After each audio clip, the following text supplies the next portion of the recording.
Kakalipat lang ni Emma sa isang bagong apartment at nasasabik siyang simulan ang kanyang buhay sa lungsod. Ginugol niya ang kanyang mga araw sa pag-unpack ng mga kahon at pag-aayos ng mga kasangkapan na ginagawang parang tahanan ng kanyang bagong lugar.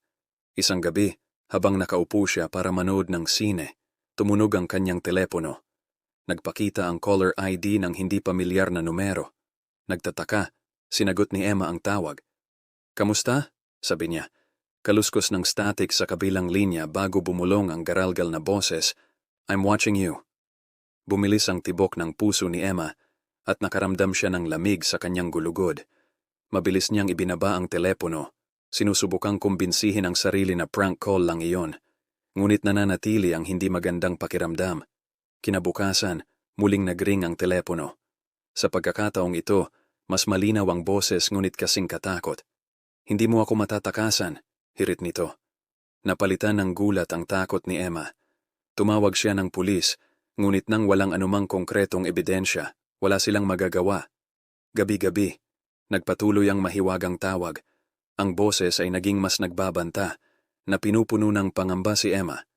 Nagsimula siyang mawalan ng antok, palaging nasa gilid, naghihintay na tumunog ang telepono. Isang gabi, hindi na makayanan ng paghihirap, nagpasya si Emma na sundan ang tawag. Nakipag-ugnayan siya sa kanyang provider ng telepono at ipinaliwanag ang sitwasyon. Sa tulong nila, nasubaybayan niya ang tawag sa isang kalapit na abandonadong gusali. Dahil sa lakas ng loob, nagpasya si Emma na mag-imbestiga. Dala-dala ang flashlight. Pumasok siya sa madilim at sira-sirang gusali na ang puso ay kumakabog sa kanyang dibdib. Habang papasok siya sa loob ng gusali, nabasag ang nakakatakot na katahimikan nang tumunog ang kanyang telepono. Ang parehong garalgal na boses ay umalingaw-ngaw sa mga bakanteng bulwagan. "Hindi ka dapat pumunta rito." Nanlamig si Emma sa takot, napagtantong hindi siya nag-iisa. Lumiko siya upang tumakas, ngunit isang anino ang lumitaw mula sa kadiliman na humarang sa kanyang dinadaanan. Nakulong at takot, napasigaw si Emma habang papalapit ang figura. Ang nakakatakot na boses sa telepono ay tumatawa na parang baliw. Tumibok ang puso ni Emma sa kanyang dibdib habang ang malabong figura ay umaakay sa kanya. Ang kanyang nakakatakot na tawa ay umaalingaw-ngaw sa abandonadong gusali. Nadaig ng desperasyon ang kanyang takot at alam niyang kailangan niyang humanap ng paraan. Gamit ang kanyang flashlight, mabilis na iniskan ni Emma ang lugar para sa isang ruta ng pagtakas. Nang makita niya ang isang sirang bintana sa dulong bahagi ng silid, sinugod niya ito. Iniwasan ang mga labi at lumang kasangkapan sa kanyang dinadaanan. Nang malapit na siya sa bintana, ang misteryosong figura ay sumugod sa kanya, ngunit nagawa itong iwasan ni Emma. Sa adrenaline fueling sa kanya, umakyat siya sa sirang bintana, pinutol ang mga tipak ng salamin. Sa labas, tumakbo si Emma ng mabilis hanggat kaya niya. Hindi tumitigil hanggang sa marating niya ang kaligtasan ng kanyang apartment.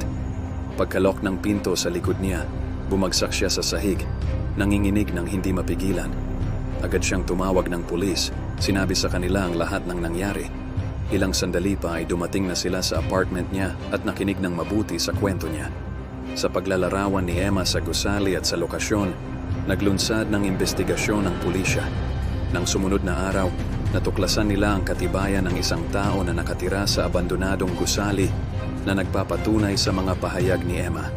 Matapos ang masusing paghahanap, nahuli nila ang misteryosong figura na lumabas na isang nababagabag na individual na may kasaysayan ng stalking at panliligalig. Ginamit niya ang abandonadong gusali bilang hideout at pinuntirya si Emma. Habang nasa kustodiya ang salarin, nakaramdam ng ginhawa si Emma sa kanya. Nakatakas siya sa isang mapanganib na sitwasyon at nagpapasalamat na siya ay ligtas. Ang insidente, gayunpaman, ay nag-iwan ng pangmatagalang epekto kay Emma. Naging mas maingat siya, palaging sinusuri ang kanyang mga lock at nag-iingat sa mga hindi pamilyar na tumatawag. Sa paglipas ng panahon, sa suporta ng kanyang mga kaibigan at pamilya, nagsimulang gumaling si Emma mula sa trauma. Nagpatuloy siya sa kanyang buhay, ngunit ang karanasan ay nagsilbing palaging paalala ng mga panganib na nakatago sa mga anino. Ang kwento ni Emma ay kumalat sa buong komunidad na nagsisilbing isang babala. Naging paalala na laging maging mapagbantay at magtiwala sa instincts ng isang tao. Tungkol naman sa abandonadong gusali, tuluyan itong na-demolish na nag-aalis ng malagim na paalala sa pinagdaanan ni Emma. Nagsama-sama ang komunidad, ginawang parke ang espasyo, isang simbolo ng katatagan at pag-asa. Naging inspirasyon sa marami ang katapangan at katatagan ni Emma na nagpapakitang sa kabila ng takot, makakatagpo ng lakas at malampasan ang kahirapan.